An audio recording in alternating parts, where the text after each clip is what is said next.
प्रेम से बोलिए सद्गुरुदेव महाराज की जय।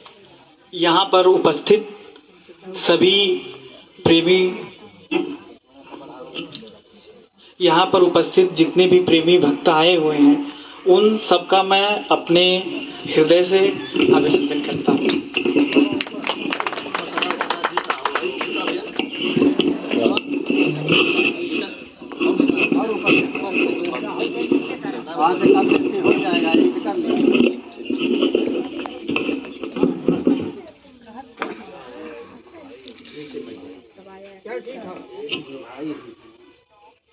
और मुझे आज बताते हुए बड़ा हर्ष हो रहा है, बहुत खुशी हो रही है कि मुझे गुरु महाराज को धारण किए 20 साल होने जा रहा है।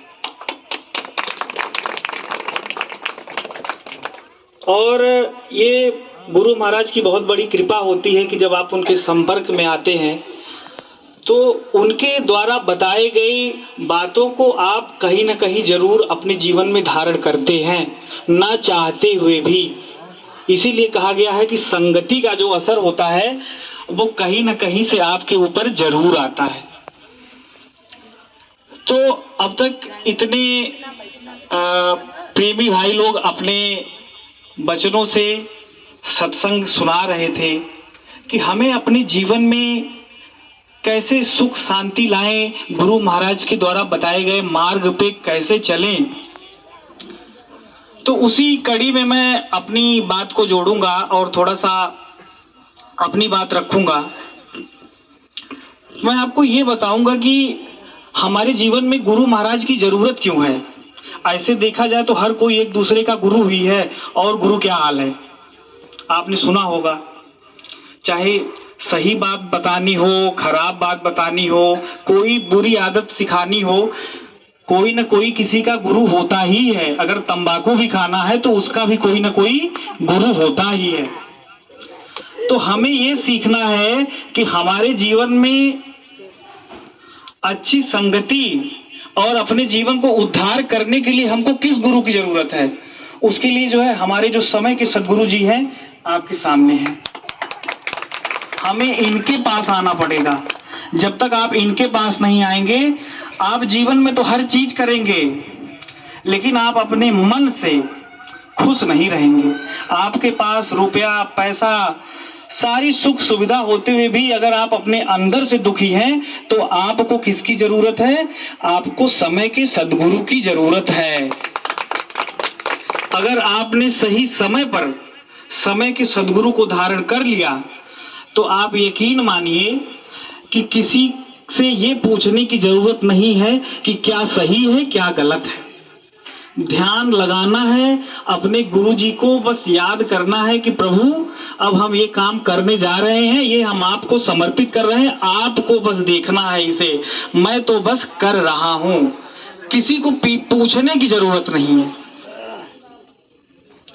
और जब मैं गुरु महाराज के आश्रम जब जाता था तो उस समय मेरी उम्र छोटी रही होगी, तो बहुत लोग मुझसे कहते थे, मेरे जो सहपाठी थे या मेरे उम्र में बहुत से बड़े लोग थे, तो उनका यही कहना होता था कि भाई ये आपकी उम्र ये सब करने की नहीं है, भाई आपकी ये उम्र नहीं है, ये क्या कर रहे हो।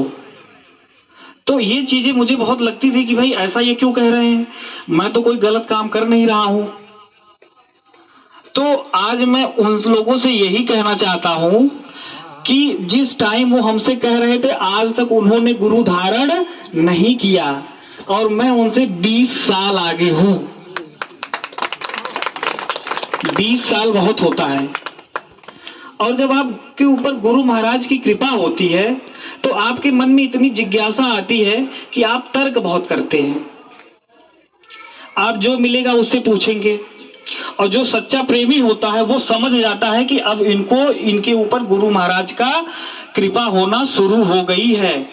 ज्ञान तो बहुत लोग ले लेते हैं लेकिन उस ज्ञान को समझने में फिर आप तर्क करना शुरू करते हैं। और तर्क कौन बताएगा? या तो महात्मा जी बताएं, या तो बाई बताएं, या तो कोई आपके गुरु भाई बताएं। तो मेरे सामने भी ये समस्या थी कभी कभी बहस हो जाती थी, हमारे जो है पिताजी से ही बहस हो जाती थी, क्योंकि मेरे अंदर इतनी जिज्ञासा रहती थी कि इस जिज्ञासा को शांत कौन करे, क्योंकि गुरु महाराज के पास तो हम जा नहीं सकते, महात्मा बाई से जो है मुलाकात हो नहीं पाती हमेशा, तो हम किससे पूछें? हम अपने पिता से ही पूछेंगे, क्योंकि वो भी गुरु भाई है, क्योंकि उन्हीं की प्रेरणा से ही मैंने गुरु धारण किया, रास्ता दिखाने वाले यही हैं। तो मैं यही कहता हूं कि बिना गुरु के आप अपने जीवन में कल्याण नहीं कर पाएंगे। ये मेरा पर्सनल अनुभव है 20 साल का।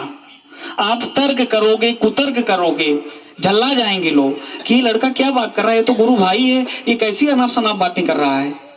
लेकिन वो गुरु जी की कृपा हो रही है तभी तो हम पूछ रहे हैं। तो अब मैं थोड़ा सा चीजों को जोड़ रहा हूं कि हमारे जीवन में गुरु महाराज की जरूरत क्यों है। देखिए, जब बच्चा पैदा होता है तो वो शरीर के रूप में आता है, फिर उसका जो है संबंध बनता है, माता पिता का संबंध रहता है, फिर अगर उसका कोई भाई हो गया, उसकी बहन हो गई, तो एक संबंध हुआ, उसके बाबा दादा, जितने भी संबंध जुड़ते चले गए, फिर क्या जरूरत है उसको? एक स्वास्थ्य की जरूरत है, एक अच्छे स्वास्थ्य की जरूरत है। फिर इस भौतिक संसार में रहने के लिए क्या जरूरत है? रुपए पैसे की जरूरत है। अब ये स्वास्थ्य, रुपया, पैसा, रिश्ता, ये तीनों लोग निभा रहे हैं, लेकिन इस रिश्ते को निभाने का तरीका नहीं पता है। जब तक आपको तरीका नहीं पता होगा, आप ना तो रिश्ता निभा पाएंगे, ना तो सही तरीके से पैसा कमा पाएंगे, और ना तो अपने शरीर को स्वस्थ ही रख पाएंगे। अब हम एक एक कर को थोड़ा थोड़ा सा बताएंगे, और जो हमारे सहयोगी जो वीडियो बना रहे हैं, तो मुझे 20 मिनट का ही समय मिला है, तो जब 20 मिनट होने वाला होगा तो वो मुझे इशारा कर देंगे, क्योंकि मैं अपनी बात को रखूंगा, क्योंकि समाप्त कर दूंगा, क्योंकि लेट हो रहा है। तो देखिए, हमें अपने जीवन में क्या चाहिए? स्वास्थ्य चाहिए। लेकिन स्वास्थ्य के लिए क्या होता है? लोग कहते हैं कि भाई हम ये चीज खाएंगे, हम मांस मछली खाएंगे, इससे हमारा शरीर क्या होगा? स्वस्थ होगा। और उसके बाद वो भगवान के सामने मंदिर में जाकर के प्रार्थना करते हैं कि हे प्रभु, हमारे जीवन में खुशियां लाइए। तो मैं उन लोगों से यही पूछना चाहता हूं कि किसी के जीवन में दुख दे करके आप अपने जीवन में खुशी को कैसे मान सकते हैं? किसी को कष्ट दे करके आप अपने जीवन में खुशी कैसे मांग सकते हैं?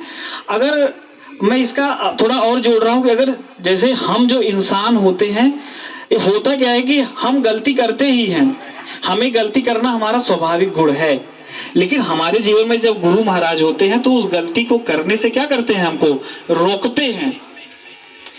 तो अब यहाँ जितने लोग बैठे हुए हैं या हम बैठे हुए हैं, अगर हम ये कहें कि हमसे कोई गलती नहीं हो सकती, तो इसका मतलब है कि हम कुछ ज्यादा ही होशियार बन रहे हैं। गलती होती ही है, होती है हम लोगों से, कभी जाने अनजाने में गलती होती है। तो जब हमारे जीवन में कोई दुख और कष्ट आए, तो ये स्वीकार कर लेना चाहिए कि ये हमारे जीवन की कहीं ना कहीं गलती है, उसी का परिणाम है। लेकिन होता क्या है कि जैसे हम परेशान होते हैं, तुरंत मंदिर चले जाते हैं। अरे मैंने तो कुछ किया ही नहीं, मेरे जीवन में क्यों इतना दुख है? वो आपने किया है। तो हमारे जीवन में जो कुछ भी दुख संकट आए, उसे स्वीकार करना चाहिए, और गुरु महाराज से यही प्रार्थना करना चाहिए कि हे महाराज जी, जो हमसे गलती हुई उसका हमें दंड मिल जाए, हम उसे हमें सहर्ष स्वीकार है, और हम भविष्य में ऐसी कोई गलती नहीं करेंगे जिसके लिए फिर मुझे आपसे प्रार्थना करनी पड़े कि आज हमसे गलती हो गई।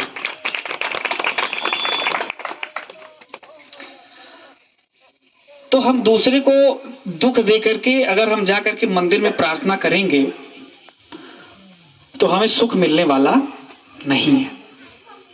अब इसमें बहुत लोग तर्क करेंगे, कुतर्क करेंगे, तो मैं उन सब चीजों पे नहीं जाना चाहता। मैं जो लोग मांसाहार करते हैं, बस उनसे मैं यही कहना चाहता हूं कि जब आप दुख दे रहे हैं तो आप मंदिर जाकर के क्या मांगते हैं, तो ये विचार करने वाली बात है। अब स्वास्थ्य से थोड़ा सा हम रिश्ते की तरफ चलते हैं। जब इस संसार में हम आए तो रिश्ते बढ़ते गए और उस रिश्ते को निभाने के लिए कोई ना कोई नियम कानून तो होता ही है। भाई, देश को चलाने के लिए नियम कानून है कि नहीं है? हम करते क्या है कि उस रिश्ते को निभाने में चीजों को भूल जाते, सम्मान करना भूल जाते हैं, सहन करना भूल जाते हैं।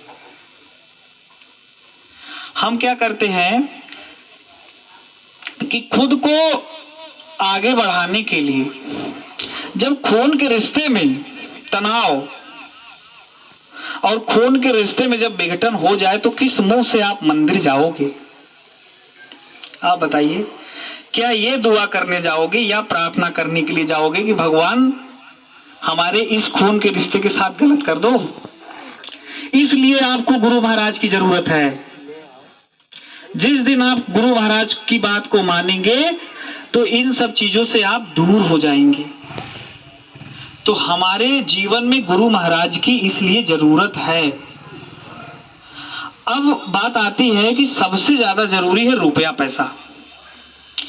आजकल रुपए पैसे को लेकर के बहुत ज्यादा लोगों के दिमाग में है कि आपके पास बहुत ज्यादा रुपया पैसा है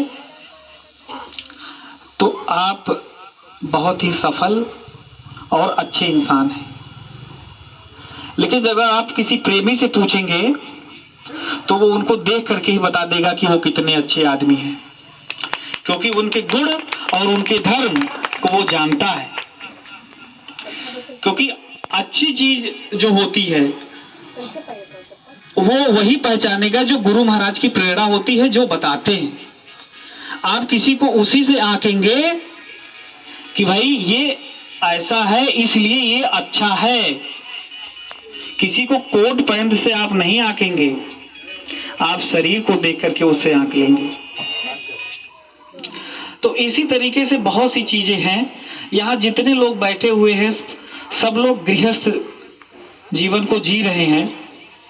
तो हमारी आप सभी से यही प्रार्थना है कि जो हमारा गृहस्थ जीवन है इसमें जो हमारे पूरे दिन का में बटा हुआ है कि भाई इतने टाइम के बाद हमको ये करना है, कोई नौकरी कर रहा है, कोई बिजनेस कर रहा है, कोई खेती कर रहा है, कोई दुकान चला रहा है, तो उसको आपको अच्छे से चलाना है।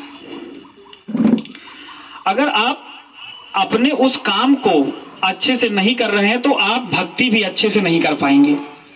ये भी मान लीजिए कि इस संसार में, भौतिक संसार में रहने के लिए, आप रुपए पैसे कमाने के लिए जो भी आप व्यवसाय चुने हैं, अगर उसको आप ईमानदारी से नहीं कर रहे हैं तो आप मान लीजिए कि वो व्यक्ति भक्ति भी अच्छे तरीके से नहीं कर पाएगा।